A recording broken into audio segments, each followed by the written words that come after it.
శ్రీ మహావిష్ణువు వైకుంఠం నుండి తిన్నగా భూలోకం చేరుకున్నాడు. విశ్రాంతి అనేది లేకుండా లక్ష్మీదేవి కోసం వెదుకుతూ అనేక ప్రదేశాలు తిరిగి చిట్ట చివరకు శ్రీకాళహస్తి వద్ద ప్రవహించే సువర్ణముఖి నదికి ఉత్తర దిక్కులో ఉన్న వెంకటాచలం అనే పర్వత ప్రాంతం చేరుకున్నాడు. వైకుంఠ లోకాన్ని వీడి భూలోకంలో అడుగుపెట్టగానే ఆయనను ఆకలి దప్పికలు, అలసట పీడించడం ప్రారంభించాయి. భూలోకంలో తిరిగి తిరిగి అలసిపోయిన శ్రీ మహావిష్ణువు వెంకటాచలం మీద విడిది చేయాలనుకున్నాడు. నివసించడానికి తగిన స్థలం కోసం వెదికిన శ్రీ మహావిష్ణువుకు పుష్కరిణి పడమటి గట్టు మీద చింత చెట్టు కింద ఎత్తైన పుట్ట కనిపించింది. పెద్ద జంతువులు కూడా దూరిపోగలిగినంత పెద్ద పెద్ద రంధ్రాలున్నాయి ఆ పుట్టని మందిరంగా భావించి అందులో నివసించాలనుకున్నాడు శ్రీ మహావిష్ణువు. అనుకున్నదే తడవుగా ఒక విశాలమైన రంధ్రం గుండా పుట్టలో ప్రవేశించి లోపల విశ్రాంతిగా కూర్చుండిపోయాడు. శ్రీ మహాలక్ష్మి, శ్రీ మహావిష్ణువు ఇద్దరు వెళ్లిపోయిన కారణంగా వైకుంఠం బోసిపోయింది. నారదుడు ఆ విషయాన్ని తన జనకుడైన బ్రహ్మదేవుడికి చెప్పాడు. శ్రీ మహాలక్ష్మి భూలోకంలో కరవీరపుర సమీపాన అరణ్యంలో తపస్సు చేస్తూ ఉన్నట్లు, శ్రీ మహావిష్ణువు దక్షిణ భారతంలో వెంకటాచలం మీద పుట్టలో నివాసం చేస్తున్నట్లు యోగ దృష్టితో దర్శించాడు బ్రహ్మదేవుడు. పుట్టలో దాగిన తన తండ్రి శ్రీ మహావిష్ణువు ఆకలితో అలమటిస్తున్నాడని అన్నాడు బ్రహ్మదేవుడు నారదుడితో. శ్రీహరికి ఆకలి బాధ అన్నాడు నారదుడు ఆశ్చర్యంతో. భూలోకం ప్రకృతి సంబంధమైనది. పంచభూతాల ప్రభావం అక్కడ పరిపూర్ణంగా ఉంటుంది. భూ వాతావరణంలోకి అడుగు పెట్టగానే ఆకలి దప్పికలు, అలసట, ఆవేదన సహజ లక్షణాలుగా సంక్రమిస్తాయి కుమారా అన్నాడు బ్రహ్మదేవుడు నారదుడి సందేహాన్ని నివృత్తి చేస్తూ. అయితే శ్రీమన్నారాయణుని ఆకలి తీరేది ఎలా అన్నాడు నారదుడు. పరమశివుడు, నేను, నువ్వు, శ్రీ మహాలక్ష్మి కలిసి తరుణోపాయం ఆలోచించాలి. పరమశివుడితో కలిసి నేడే కరవీరపుర అరణ్యానికి వెళ్దాం అన్నాడు బ్రహ్మదేవుడు.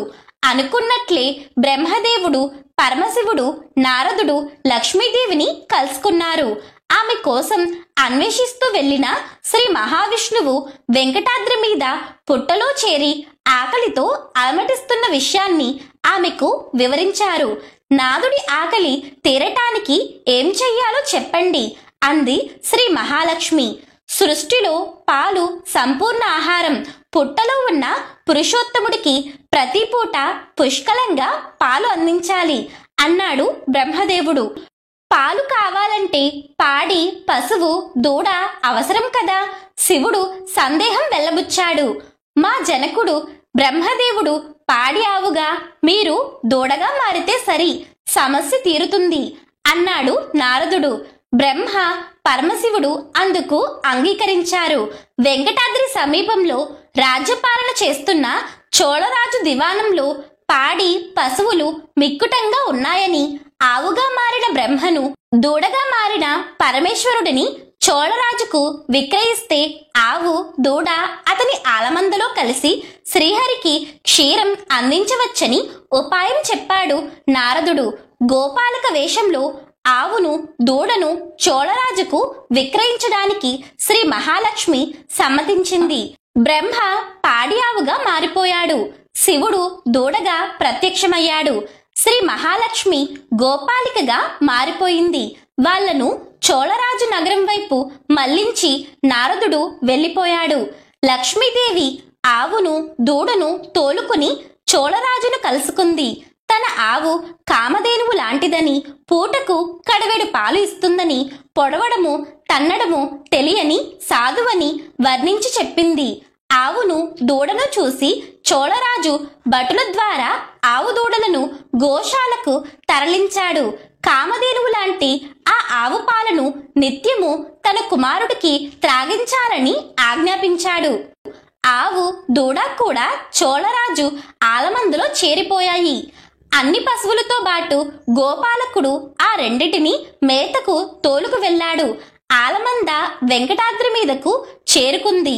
ఆవులన్నీ ఏపుగా పెరిగిన పచ్చికను మేస్తూ ఉండిపోయాయి. ఆవు రూపంలో ఉన్న బ్రహ్మదేవుడు శ్రీ మహావిష్ణువు దాగి ఉన్న పుట్ట కోసం వెదకసాగాడు. పర్వతం మీద అరణ్యమంతా వెదికిన అనంతరం పుష్కరిణి తీరంలోని చాలా పెద్దదైన పుట్టలో శ్రీ మహావిష్ణువు ఉన్నట్లు గ్రహించాడు. వెంటనే బ్రహ్మగోవు తన పొదుగు నిండుగా చేపిన పాలను ధారాపాతంగా రంధ్రం గుండా పుట్టలోకి వర్షించసాగింది. శ్రీ మహావిష్ణువు కమ్మటి గోక్షీరాన్ని కడుపార పానం చేశాడు. ఆయన ఆకలి తీరింది. పొదుగులోని పాలను పూర్తిగా కురిపించిన తరువాత ఆవు ఏమీ ఎరుగనట్లు మందలో కలిసిపోయింది. రోజులు గడుస్తున్నాయి. గోశాలలో ఉన్నంతసేపు పొదుగులో పాలను ఎగబెట్టడం, వెంకటాద్రికి చేరగానే పుట్ట వద్దకు వెళ్లి పుట్టలోకి పాలను వర్షించటం ఆవుకు నిత్యకృత్యమైపోయింది.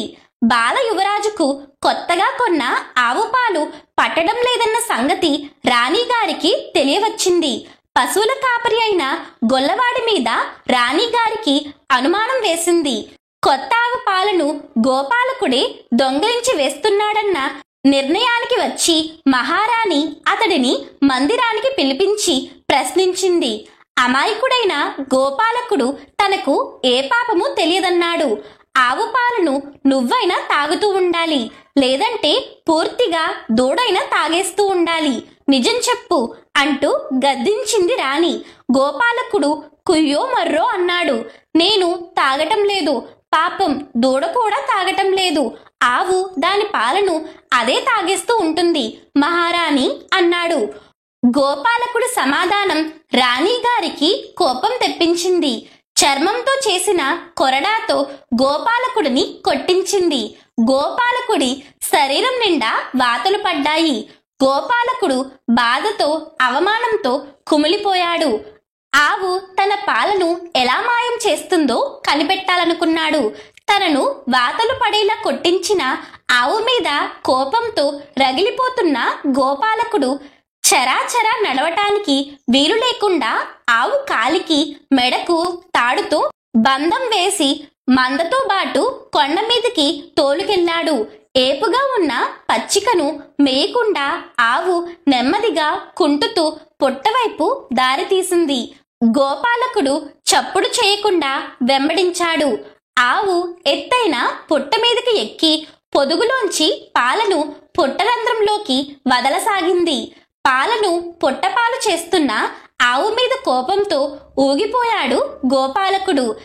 చేత పట్టుకున్న గండ్రగొడ్డలితో ఆవు తల నరికే ప్రయత్నం చేశాడు. వెంటనే పుట్టలో ఉన్న శ్రీ మహావిష్ణువు వెలికి వచ్చి గొడ్డలి దెబ్బ ఆవుకు తగలకుండా తన తలను అడ్డుపెట్టాడు. గోపాలకుడి గండ్రగొడ్డలి దెబ్బ ఆయన తలకు తగిలింది. పెద్ద గాయమై రక్తం కారసాగింది. హఠాత్తుగా పుట్టలో నుంచి ప్రత్యక్షమైన దివ్య పురుషుడిని తన గొడ్డలి చేసిన గాయం నుంచి కారుతూ కాలు పట్టిన నెత్తురుని చూసి బీతరిల్లిన గోపాలకుడు మరణించి కింద పడిపోయాడు. శ్రీ మహావిష్ణువు పుట్టలోపలికి వెళ్ళిపోయాడు. జరిగిన దానిని గమనించిన ఆవు వెనుతిరిగి మందలోకి వెళ్లకుండా చోళరాజు మందిరానికి వెళ్ళింది. ఆయన ముందు కన్నీళ్లు కారుస్తూ నేల మీద పడి దుఃఖంతో అటు ఇటు దొరలసాగింది. ఆవు చేష్టలు చూసి చోళరాజు నివ్వెరపోయాడు. మందను వదిలి ఆవు ఒంటరిగా ఎందుకు తిరిగి వచ్చిందో ఆయనకు అర్థం కాలేదు. వెంటనే ఒక చారుణ్ణి పిలిపించాడు. ఆవుని లేపి తోలుకెళ్లి మందలో కలిపి గోపాలకుడిని హెచ్చరించి రమ్మని ఆజ్ఞాపించాడు. ఆయన మాటలు అర్థం చేసుకున్నట్లు ఆవు పొర్లడం మాని లేచి నిలబడింది. ఒకసారి చారుడి వైపు చూసి మందిరంలోంచి అవతలికి అడుగులు వేసింది. ముందు నడుస్తున్న ఆవు చారుడిని వెంకటాద్రి మీద ఉన్న పుట్ట దగ్గరికి చేర్చింది. చారుడు అక్కడ గోపాలకుడి శవాన్ని, కాలువ కట్టిన రక్తాన్ని చూసి నిర్ఘాంతపోయాడు. ఆవును మందవైపు మళ్లించి తాను ఇంటిదారి పట్టాడు. మరణించిన గోపాలకుడి గురించి, రక్త ప్రవాహం గురించి రాజుకు విన్నవించాడు. ఆశ్చర్యపోయిన చోళరాజు గోపాలకుడు ఎందుకు మరణించాడో తెలుసుకోవాలనుకున్నాడు. వెంటనే పల్లకీ మీద వెంకటాద్రి పుష్కరిణి ప్రాంతం చేరుకున్నాడు. గోపాలకుడి శవాన్ని, రక్తాన్ని చూసి చోళరాజు కోపావేశంతో ఒళ్ళు మర్చిపోయాడు. ఈ దారుణానికి కారకులు ఎవరు? ఎవరైనా సరే శిక్షించి తీరతాను అని అంటూ అరిచాడు. ఆ అరుపులు విని శ్రీ మహావిష్ణువు పొట్టలో నుంచి వెలుపలకు వచ్చాడు.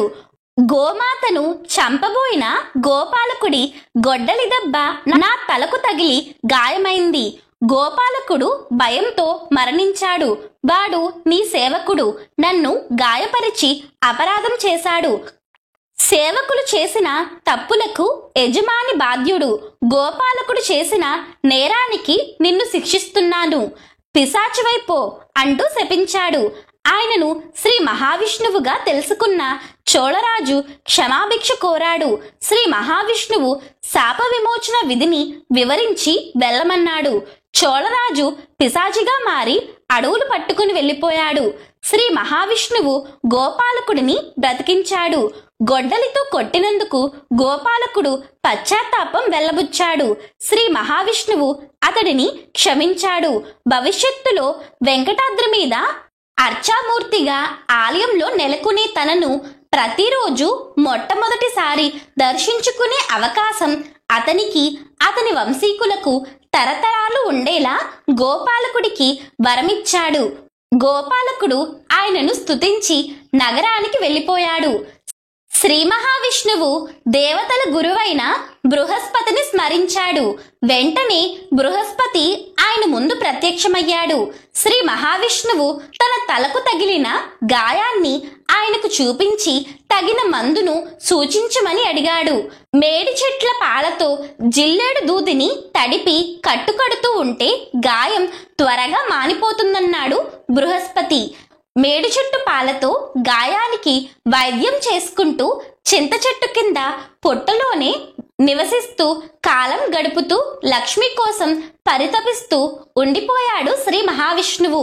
ఒకనాడు మేడిపాల కోసం పర్వతం మీద వెదుకుతూ తిరుగుతున్నాడు. అదే సమయంలో అటుగా వస్తున్న శ్వేత వరాహమూర్తి కంటపడ్డాడు.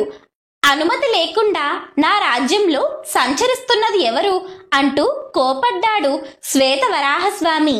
శ్రీ మహావిష్ణువు వెలుపలికి వచ్చి శ్వేత వరాహస్వామి వారి ముందు నిల్చున్నాడు. శ్వేత వరాహుడు శ్రీ మహావిష్ణువును చూడగానే ఒకరినొకరు పోల్చుకున్నారు. లక్ష్మీదేవి అలిగి వెళ్ళిపోయిన కారణంగా ఆమెను అన్వేషిస్తూ అక్కడికి చేరుకున్నట్లు చెప్పాడు శ్రీ మహావిష్ణువు. శ్వేత వరాహంగా ఆవిర్భవించి హిరణ్యాక్షుడిని వధించి భూమిని ఉద్ధరించిన నాటి నుండి ఆ పర్వతం మీదనే నివసిస్తున్నట్లు వివరించాడు శ్రీ శ్వేత వరాహుడు. ఆ పర్వతం శేషాద్రి, గరుడాద్రి, వెంకటాద్రి, నారాయణాద్రి, వృషాద్రి, వృషభాద్రి, అంజనాద్రి అనే సప్తగిరుల సముదాయమని, అదంతా తన సామ్రాజ్యమని చెప్పాడు. తాను భూలోకంలో వెంకటాచలం మీద శ్రీనివాసుడు అనే పేరుతో ఉంటున్నట్లు శ్రీ మహావిష్ణువు శ్వేత వరాహుడితో చెప్పాడు. శ్వేత వరాహదేవ, నువ్వు ఎవరో కాదు, నా అంశావతారానివే. కలియుగం పూర్తయ్యేదాకా నేను వెంకటాద్రి మీదనే ఉండాలనుకుంటున్నాను. 100 అడుగుల స్థలం నాకు దానం చెయ్యి అన్నాడు. ప్రతిఫలంగా ధనం లేకుండా స్థలం ఇవ్వను అని తేల్చి చెప్పాడు శ్వేత వరాహుడు. ప్రతిఫలంగా ధనాన్ని మించిన ఐశ్వర్యాన్ని ఇస్తాను. భవిష్యత్తులో ఈ పర్వతం మహాక్షేత్రమవుతుంది. భక్తులు నా దర్శనం కోసం తండోపతండాలుగా ఇక్కడికి వస్తారు. నన్ను దర్శించుకునేందుకు ముందు విధిగా నిన్ను దర్శించి నీకు క్షీరాభిషేకం చేసి నైవేద్యం అర్పించే విధంగా నిర్ణయిస్తున్నాను అన్నాడు శ్రీనివాసుడు. శ్వేతవరాహుడు సంతోషంతో అంగీకరించాడు. శ్రీనివాసుడు కోరిన విధంగా పుష్కరిణి తీరంలో 100 అడుగుల స్థలాన్ని దారాదత్తం చేశాడు. తన అనుమతితో తన సామ్రాజ్యంలో నివసిస్తున్న వకులామాలిక అనే స్త్రీని శ్రీనివాసుడికి వంట కొరకు నియమిస్తానన్నాడు శ్వేతవరాహుడు. ఆయన భోజనం కోసం ప్రతిరోజు శ్యామధాన్యాన్ని, తేనెను ఇస్తానన్నాడు. శ్వేతవరాహుడు శ్రీనివాసుడికి వకులామాతను పరిచయం చేశాడు. శ్రీనివాసుడిని చూడగానే వకులామాతను ఏదో తెలియని ఆనందం ఆవరించింది. శ్రీనివాసుడి దివ్యమంగళ స్వరూపం ఆమెకు పారవస్యం కలిగించింది. సపర్యలు చేస్తూ చక్కగా వండి పెడుతూ శ్రీనివాసుడిని కన్నబిడ్డలా చూసుకుంటానంది. వకులామాత వాత్సల్యంతో చేసే ఉపచారాలు శ్రీనివాసుడి మానసిక వేదనను, గాయం మూలంగా కలిగే బాధను దూరం చేస్తున్నాయి. వకులామాత క్రమం తప్పకుండా శ్రీనివాసుడి గాయానికి మేడిపాలతో వైద్యం చేయసాగింది. ఆమె చేతి చలవతో గాయం త్వరగా మానిపోయింది. పర్వతం మీద విహరిస్తూ శ్రీనివాసుడు హాయిగా కాలం వెల్లదిస్తున్నాడు. వకులామాత శ్రీనివాసుడిని కన్న కొడుకుగా చూసుకుంటుంది. ఆయన ఆహార విహారాల గురించి, ఆరోగ్యం గురించి ప్రత్యేక శ్రద్ధ కనబరుస్తూ అబ్బురపరుస్తుంది. ఆమెను ఒక పరిచారికగా కాకుండా తల్లిగాను చూసుకుంటున్నాడు శ్రీనివాసుడు. శ్రీనివాసుడంటే వకులామాతకు ప్రత్యేక ఆప్యాయత. వకులామాత అంటే శ్రీనివాసుడికి ప్రత్యేక అభిమానం. అందుకు కారణం ఉంది. వకులామాత పూర్వజన్మలో ఎవరో కాదు, ద్వాపర యుగంలో శ్రీకృష్ణుడిని ఆలించి లాలించి పెంచి పెద్ద చేసిన యశోద. యశోదగా ఉన్నప్పుడు శ్రీనివాసుడి వివాహాలను చూసే అవకాశం ఆమెకు దక్కలేదు. నాయనా కృష్ణ, నీ వివాహాన్ని చూసి ఆనందించే అదృష్టం నాకు లేదా అని అడిగింది యశోద. కలియుగంలో వేరొక రూపంలో నేను వివాహం చేసుకుంటాను. ఆ శుభకార్యం నీ చేతుల మీదుగా జరుగుతుంది. ఆ అవతారంలో తల్లి లేని నాకు నువ్వు తల్లిగా ఉంటావు అన్నాడు శ్రీకృష్ణుడు. ద్వాపర యుగంలో శ్రీకృష్ణుడిగా అవతరించిన శ్రీ మహావిష్ణువే కలియుగంలో శ్రీనివాసుడిగా వెంకటాద్రి మీద విడిది చేశాడు. యశోదాదేవి వకులామాతగా జన్మించి ఆయనను చేరుకుంది.